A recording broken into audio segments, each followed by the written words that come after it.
But first tonight, we know there's a housing shortage and a desperate need for more developments in our cities. But where should they go and what should make way for new apartment blocks? Should it be open slather or should some places remain sacred? No one would dream of pulling a church down. Well, you know what? The church bosses are dreaming about it. I can see an apartment building there, an apartment building here, and an apartment building there. Well, it'd be 22 stories at least. It's quite outrageous, the halt to this madcap idea. It's a case of clergy, men and women, becoming pseudo-developers, ready and willing to destroy a piece of Aussie history and replace it with a high-rise development.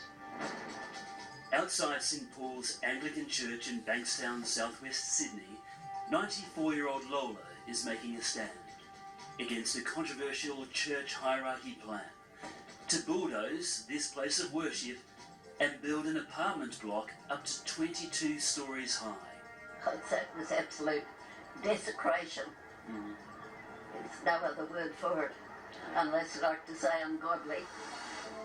Lola's church is steeped in history. The saintly windows cast light on plaques to parishioners who died in the World Wars, like Sunday school teacher Alan Mansell.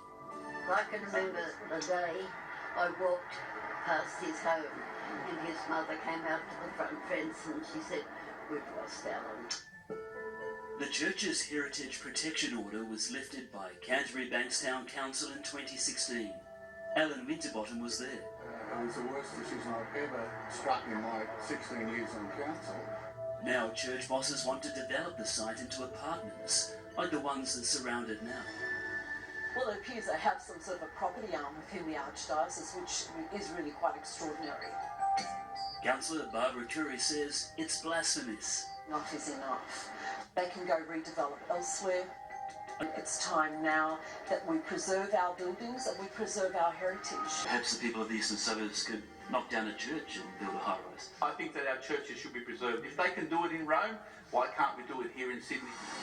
Which brings us back to Lola. We've got so much land in Australia, there's no need to pull the church down. And her crusade to save her church in Bankstown from being torn down and developed into apartments. I'm a traditionalist and I believe this church should be here forever, just the way it is. Oh, good on you, Lola. The council's now having a rethink and says it will take a close look at the church's heritage status.